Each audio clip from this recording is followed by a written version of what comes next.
Welcome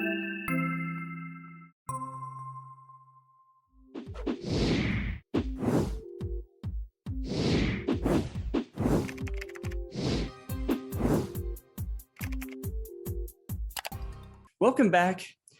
Last week, we talked about attachment, and especially attachment as it relates to romantic relationships with partners and spouses and things like that.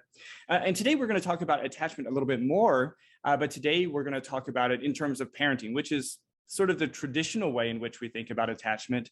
But we're going to present it in a way sort of developmentally, because we have talked for many years now about the idea of, practice attachment parenting. And then we have this other thing that we refer to as detachment parenting. Right. We're going to talk about that process today.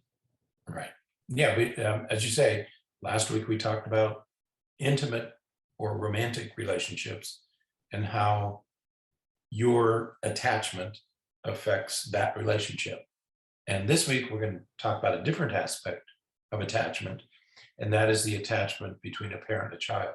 Right. And while it's absolutely essential that parents have a strong and secure attachment with their children, or that more precisely, children develop a mature attachment to their parents, that at some point you have to uncouple, you have to detach from your parents because you need to become independent. At some point in those years, you need to become more independent and less reliant on your parents. Absolutely. And so I'm glad that you mentioned it that way, with it, the more specific, the attachment between the child to the parent, because, I think it's something that we should start off with, the difference between attachment and bonding, right? Exactly. So, when a child is born, one of the reasons that they immediately put the child onto the mother and you get that skin to skin contact is it releases oxytocin, and oxytocin helps form this bond between the mother Right. and the newborn. And it's one of the reasons why fathers are encouraged to be in the delivery room at the same time as the baby's born, because now the father can hopefully hold the baby immediately, Right. very quickly too, because it does the same thing for him. And that bond is really chemical. It is biological, and it is a bond that forms so that because the baby is defenseless, the baby can't do anything for itself, and so it's really important that that bond happens, because that creates this drive within the parent to take care and nurture and protect the baby. It's one of the reasons why back in the olden days, when they would put babies in the nurseries and the parents would go up and look through the window to see the baby, it's like the parent could almost always immediately identify their baby amongst all these babies that look pretty similar. Right. For the most part, a lot of babies look pretty similar, and you've only known it for a few hours.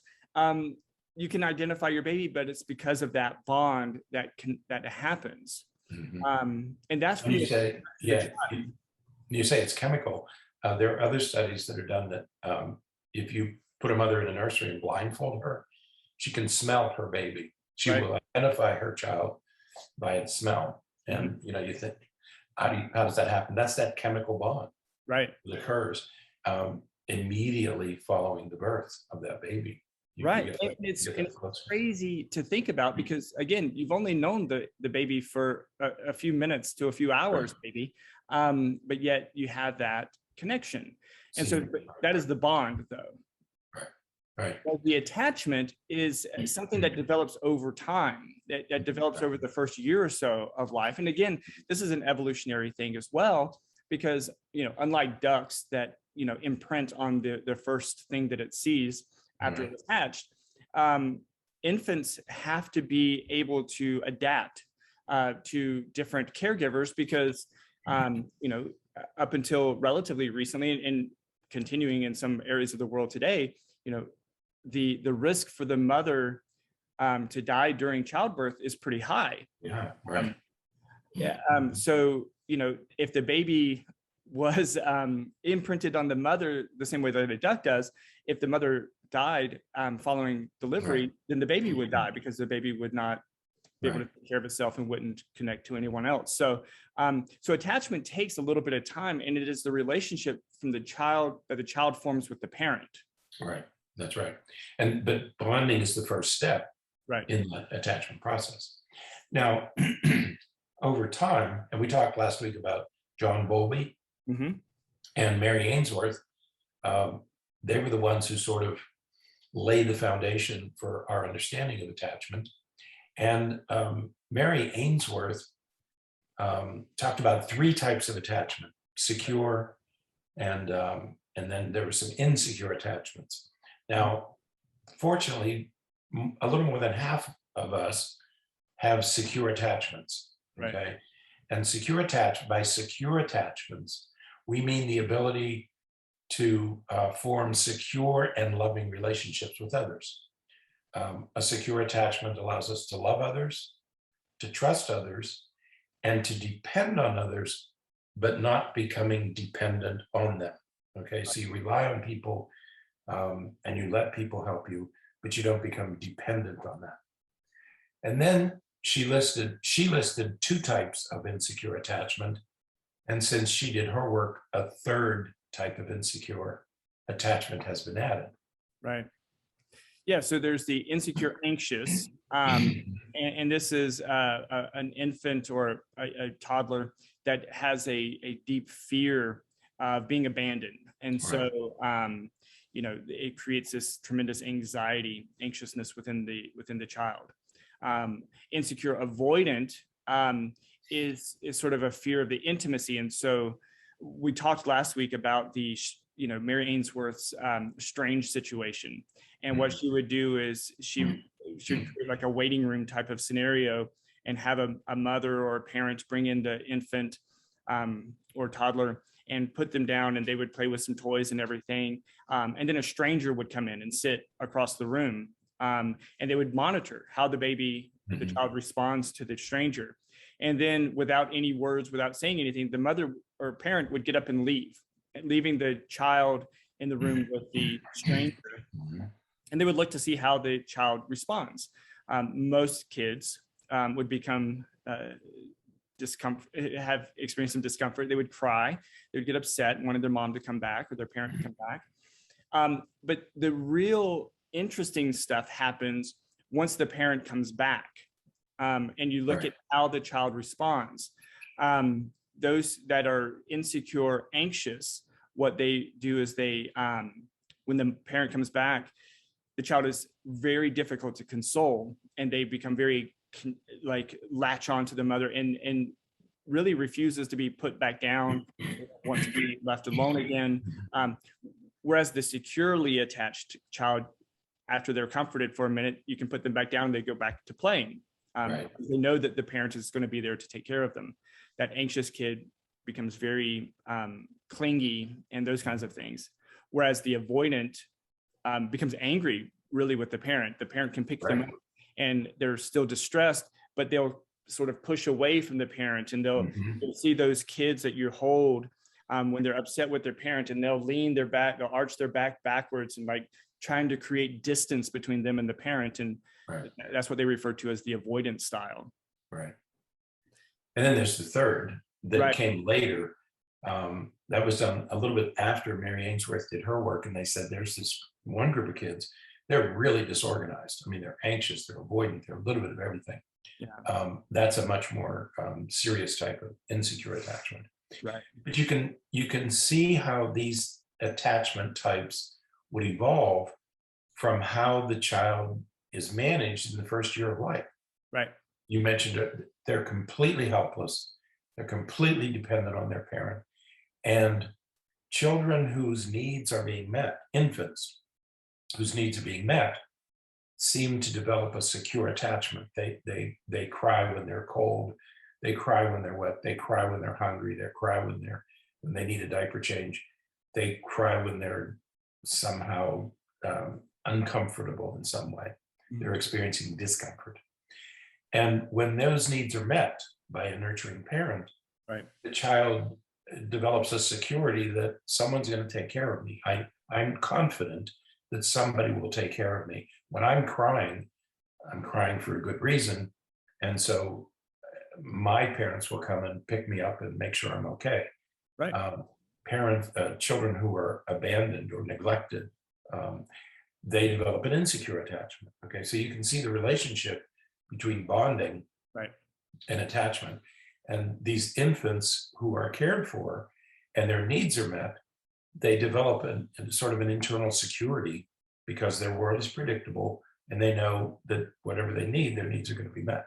Absolutely. And it's in our book, our parenting book, we wrote about the idea of the infant, there's all of these questions, and new parents especially are often asked these questions about how do we respond to Right. the infant, the birth to one or so, the first 12 months of life or so. How do we respond to them when they're crying, when we lay them down for bed and they're crying or something like that. And it's our perspective that you meet that child's needs. The infant isn't trying to manipulate. After about a year of age or so, kids can get into this thing where they know that if you lay them down, they can keep getting up or something. Of course, by then they're walking and stuff, so it's easier for them to get up and come into the other room and all. But that first year, it's really important for the parent to respond to the needs of the child. And so if the child is upset, we work to comfort and soothe them. And this is that attachment style of parenting where, you really work to meet the child's needs so that the child is really comfortable and confident that if they have a need, that need is going to be met. Right. And that's really critical during that first year of life. Yeah, the phrase we always use is, you can't spoil an infant. Right. Okay? An infant is birthed to about a year of age. Okay? Right. That defines its infancy. And you can't spoil, they don't have the cognitive structures to take advantage of you. They're not doing it on purpose. And you're not going to spoil them by meeting their needs. It's just not going to happen. Okay? Right. So we see the beginning of attachment with parent-infant bonding. They develop this close, trusting relationship. So then you enter the second year of life. And then you begin a journey. I'm talking to parents now. Parents begin a journey of attaching, of strengthening that attachment with their children. And attachment now, from now until the child is an adult, attachment now is a two-step process. Right. And it's absolutely essential that parents begin to see attachment in these two phases. In the first phase, we practice what is called attachment parenting. And we're going to walk through that attachment parenting. But about the time that a child enters puberty, and that can be 11, 12, 13. So we're talking about what we call tweeners, between childhood and adolescence. By about middle school. And teenagers. So we're talking about kids about the age of middle schoolers. And I think middle school is a perfect time to begin the process of detachment parenting. A bunch of reasons for that, which we'll get into later. But if you think of a child from birth to fifth grade, the end of fifth grade, the end of elementary school, that's attachment parenting. From middle school on, you need to practice detachment parenting. It's a whole different skill set, whole different set of challenges. So let's walk through the first phase, which we would call attachment parenting. Yeah. And as you said, that starts immediately. At birth, we have that bond, and that bond really connects the parent to the child.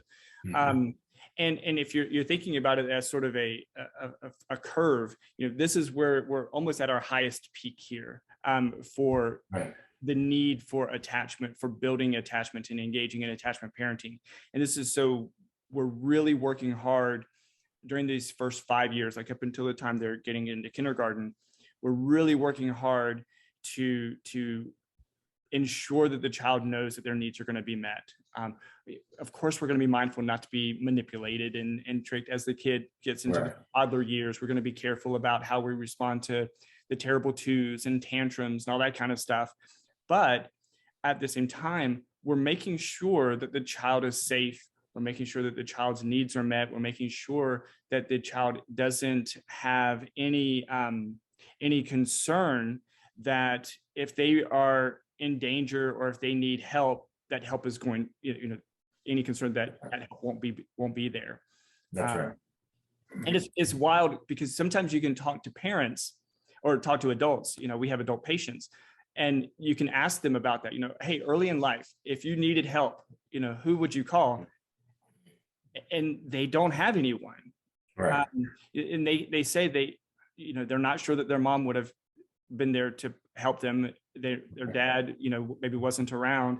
And so they didn't have that person there. And it's, the patient could be 50 years old, but they can remember even those first early years of life that there was just no one there. Right. Because it has that profound of an effect. So it's really critical during these years that we create that attachment. That's right. And so for this first phase of attachment parenting, we can say birth to 5, what the parent is doing is essentially getting the child ready to leave, to go to kindergarten. Right. And so to go to kindergarten, the child has to be fairly secure of leaving the house and knowing that someone's going to be there when they get home. Right. Okay. And this is where you get separation anxiety. Right. Those kids who scream violently when they're made to go to school, that suggests that there's an insecure attachment, that the kid is not sure what's going to happen. Okay. And so we're talking about a 5-year-old who goes to kindergarten, and they cry and they cry and they cry because they have trouble separating from a parent, not because they love the parent so much, but it's because there's an insecure attachment there because they're not sure what's going to happen. Right. And you see that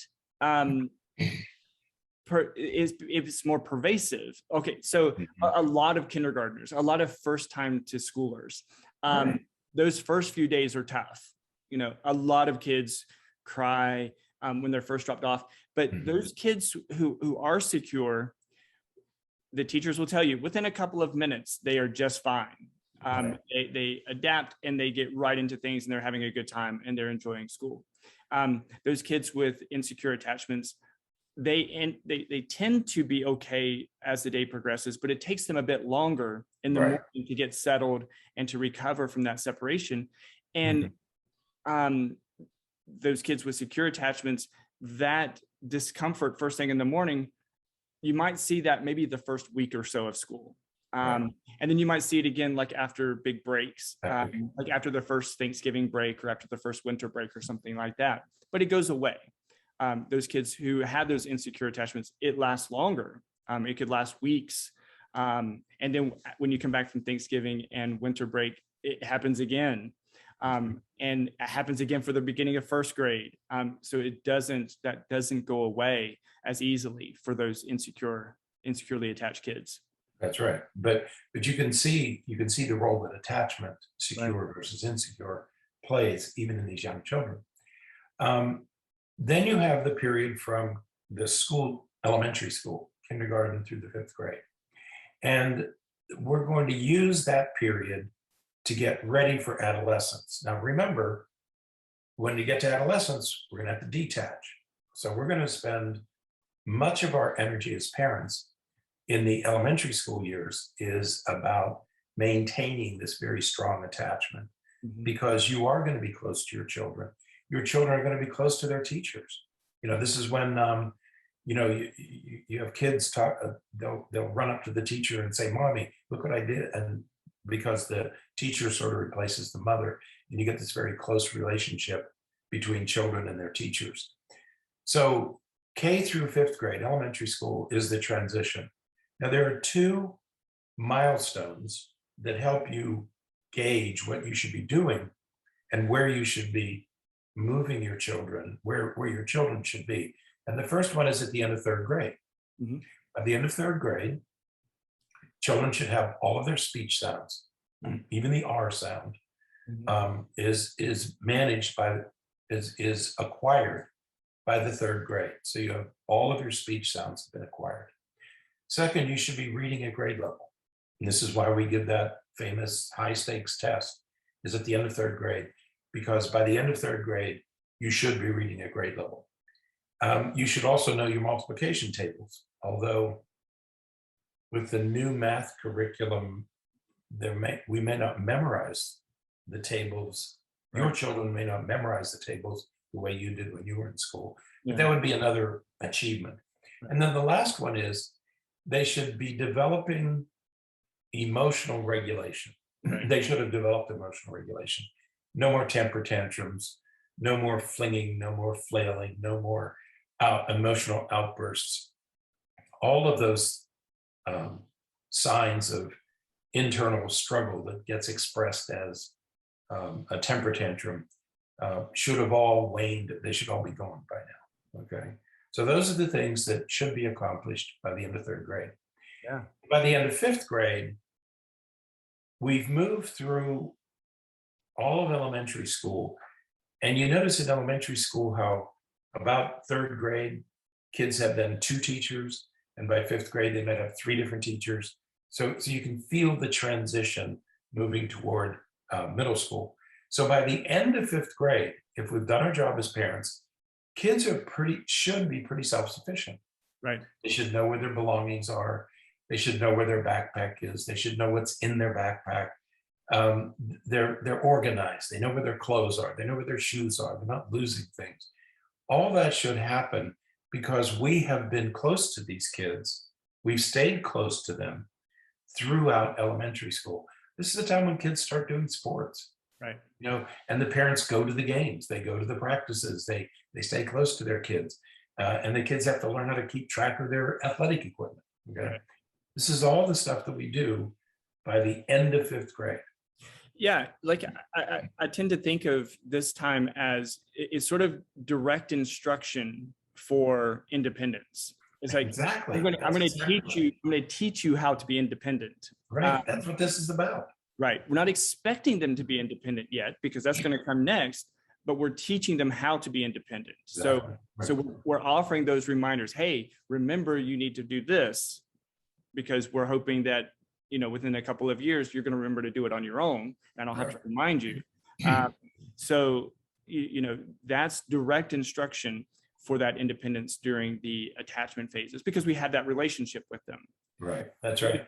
But as you said, you know, by the time we're getting into middle school, things have to start to shift. Right. Because I mean, you think about the difference between the environment that a fifth grader experiences. They're at the top of their middle school. They're in charge. Elementary. They're running everything. They have secure attachments with their teachers.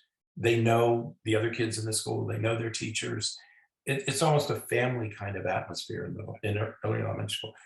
They're going to get thrown into the deep end of a very cold pool when they're in sixth grade, because now they're going to have maybe 6 teachers, and they're going to be changing classes. And it's a huge transition, a huge jump from the security of fifth grade to the chaos of sixth grade.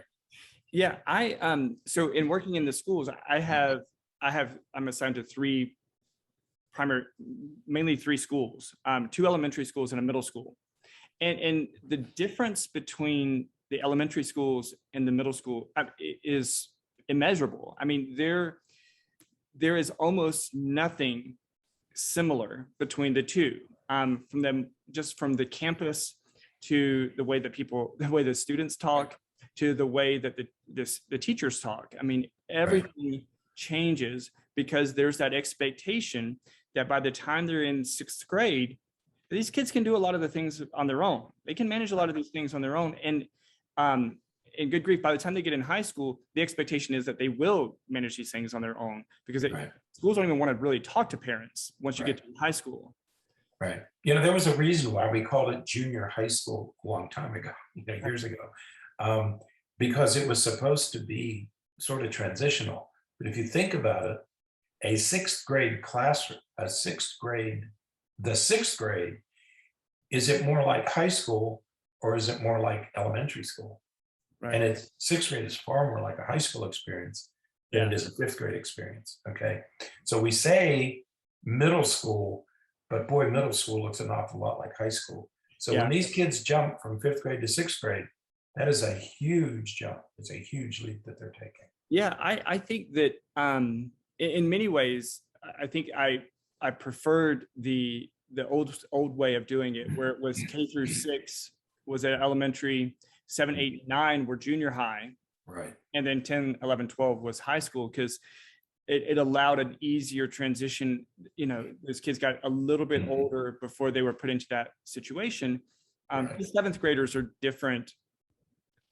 I mean, seventh graders are different than sixth graders. A huge difference, It's right? just 1 year, but my goodness, you can see the difference Right. on campus. You can see the difference between a sixth grader and a seventh grader. Right.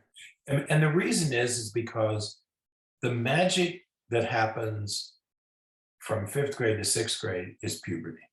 Mhm. Okay, that's the enormous change that occurs. And we know that the early years after puberty, now puberty can be anywhere. I mean, girls enter long before boys, but we're talking about sometime between age 10 or 11 and age 15 or 16. Right. Okay, it's a huge, Some get it even younger. right, it could be younger. But puberty is different from adolescence. Adolescence is a time frame. Puberty is a biological change. But the first couple of years of adolescence are clearly the most difficult. When you hit puberty, doesn't matter what age you are, there's this massive change that occurs in your brain. And that does make you act and think in strange ways. But we see that when we talk about difficult teenage behaviors, we're talking about the first couple of years after puberty. We're not talking about when they're 17 and 18, okay? Because they stabilize over those years. So first of all, when you make this transition in middle school, you have to survive the shock of the changes that occur in your children once they hit puberty. Right. That's a huge shock, okay? I think that one of the big differences is, you know, in elementary school, everything is sort of prepared ahead of time for the student. That's right. The parents and the teachers, and they call that the snow plow, right? The snow plow goes in front of you and it just kind of clears the snow out of the way. So Right. forward. Whereas by the time they're getting into middle school, the adults, the teachers, and parents, for the most part, tend to serve more as a safety net. They tend to catch them if they fall, but the expectation is you're going to stand on your own.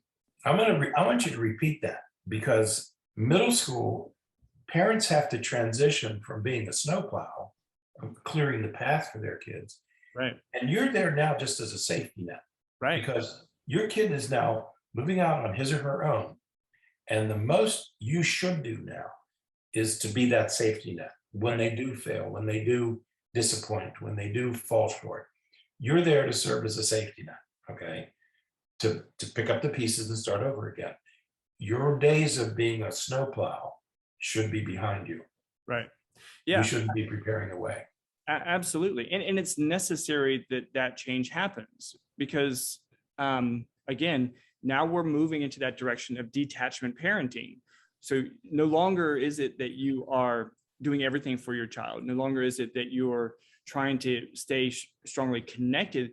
We don't want our kids to be dependent upon us at all, but especially during these years, because now is when they need to become more independent and gaining these skills on their own. So, you know, middle school is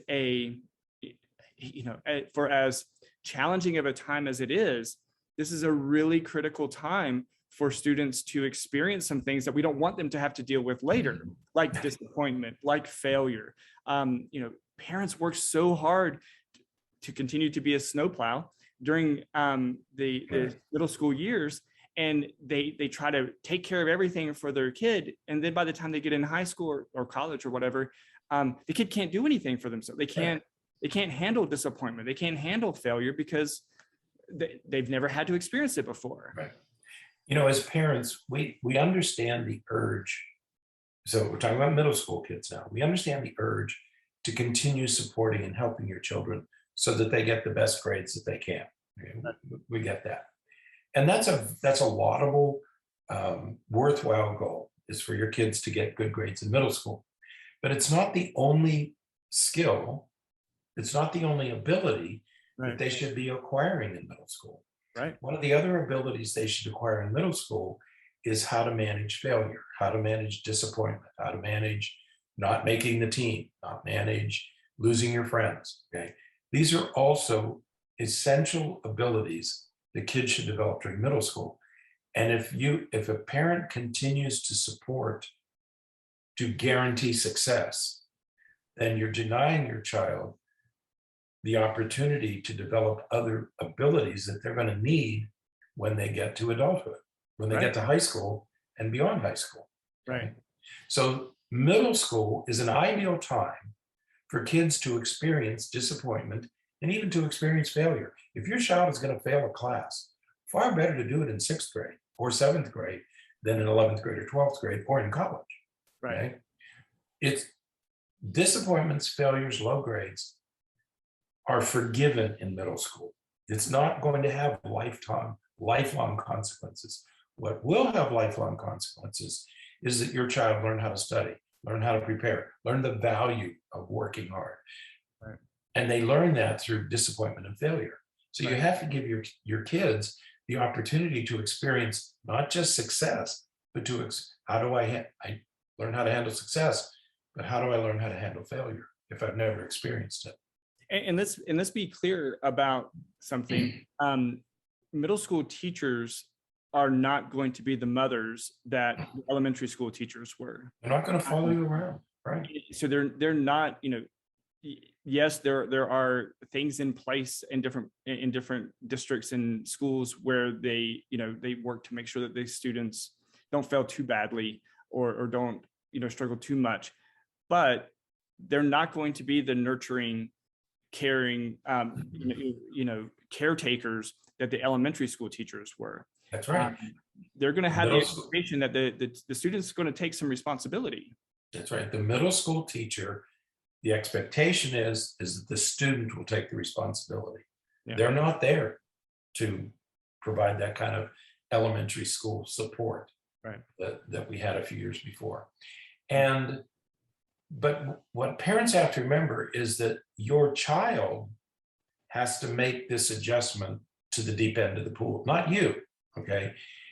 And your child starts to fall short, and there is a tendency for parents to provide more support, right? Okay, that you go in and fill in, and we know parents who do work for kids, okay? We know that they do that. That's the parent providing all that scaffolding and support so that the child succeeds academically. That would be the absolute wrong thing to do. Right. This is the time that you have to teach your child how to manage this, not do it for the child. Right. This is a skill deficit. Think of it this way. This is a skill deficit. Your child doesn't know how to do this. So your job is to help your child learn how to manage middle school, not to go to school with your child. Middle school is not something you do. It's not a co-parent. You're not doing this together as a team. You have to get your child ready to do this on his or her own. And you have to step back. You have got to step back and teach your child how to manage without your support. Right. Because within a couple of years, they go to high school.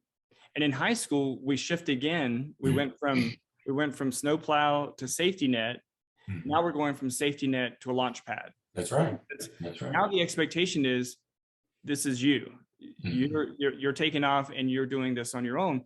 And the more that the parent does for the child in middle school, the more of a message the child is going to receive that they can't do it on their own. That's and right. I think that's one of the biggest disservices that we do to our kids is we teach them through our actions that we don't believe that they can handle these things on their own. That's right. And the other thing that when we talk about high school, remember that when they get to high school, they're going to start driving. Right. Okay. And middle school is the time that you have to start getting them ready to drive. Right. Okay. And other situations where you won't be there, such as when they go to high school. You're going to have far less influence in high school than you had in middle school.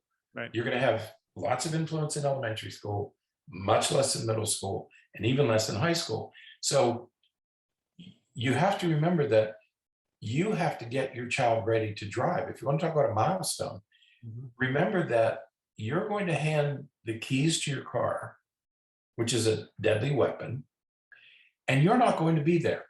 Right. So if you haven't instilled in your child these values and trust, and know that your child will do whatever, will drive safely, okay, that's what we're striving for. And this ability to take this weapon, this 2,000-pound weapon out on the road with other people, that's what's going to happen in high school, besides all the academic stuff. Right.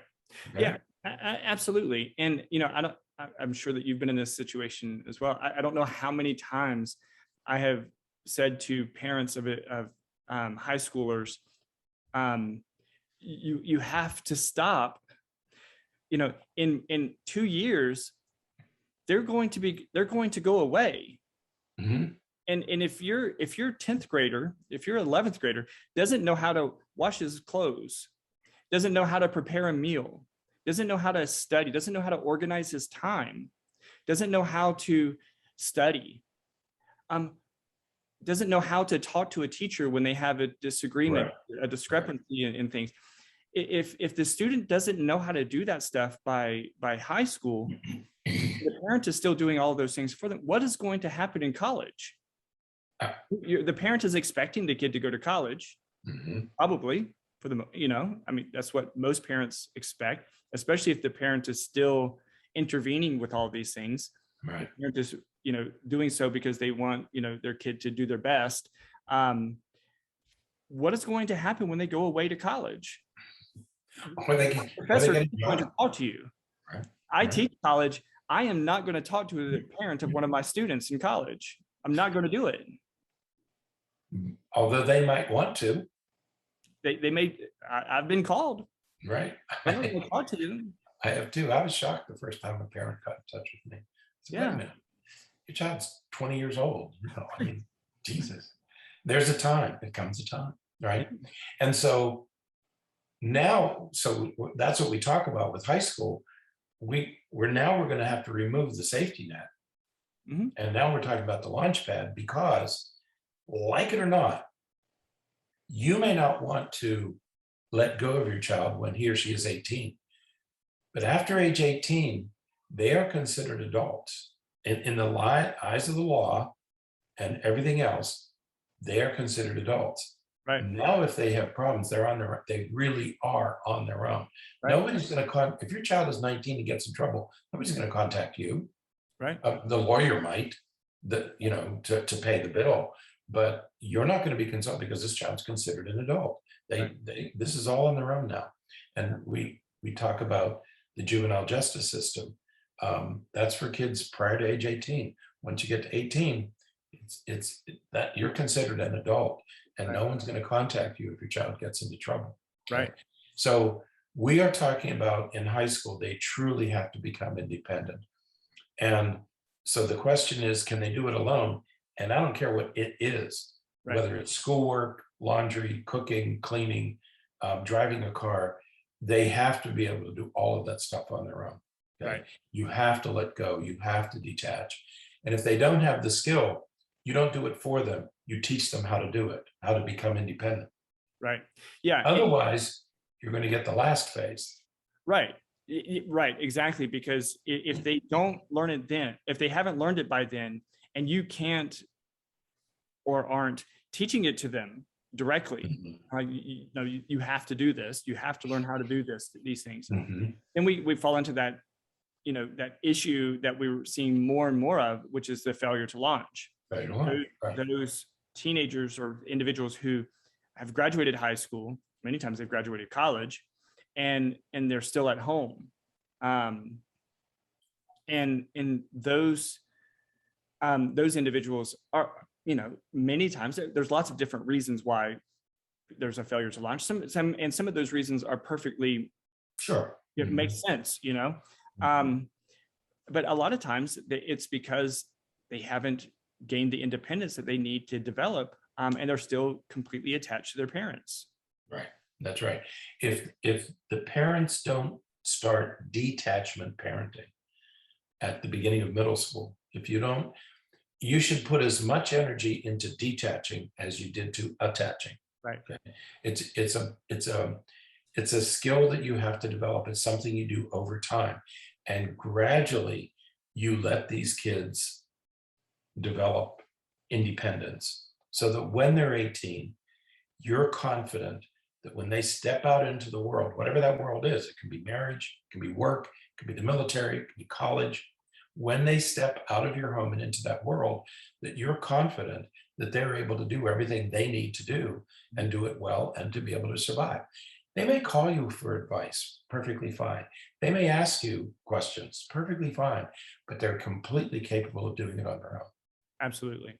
And all of that, like you said, all of that starts in those middle school years. That's right. And if you've done the work to have that good attachment with them during those earlier years up through elementary school, and then you start that transition in middle school to more detachment, they know Right. that they can come to you for help or support if they need it. Right. And you know, if you continue to be vigilant and you say, you know, I believe in you, you know, maybe try this, maybe try that, you know, but allowing them to venture out and being forgiving and showing grace and mercy when they struggle or when they fall down, you know, That's right. by the time they finish high school, they're going to be independent and they're going to be ready to take that next step into Right. adulthood, to take on their own responsibilities and obligations. Right. And another way that you may want to think about this, and for many parents, this might be helpful. We spend a great deal of time talking about how do I punish my teenager?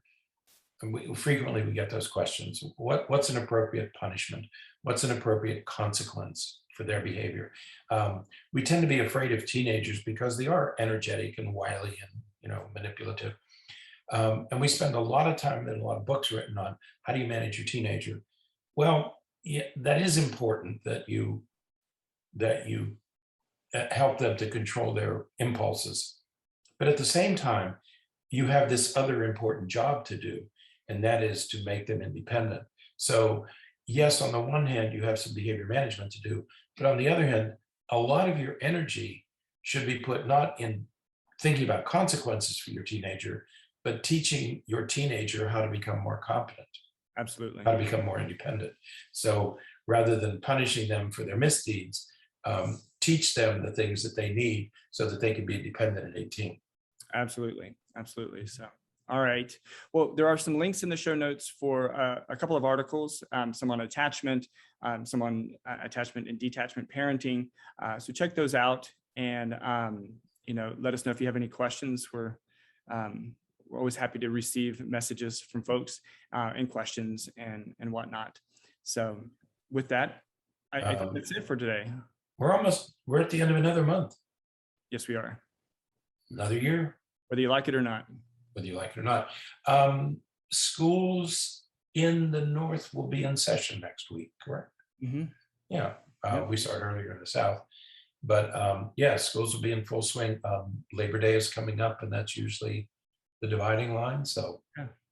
if you're about ready to face another school year, we wish you well. Do well. Yes, absolutely. But yeah, here we go. Here we go again. All right. So, all right. Well, that's it for today. Until next time, stay happy, stay healthy, and forget to be afraid.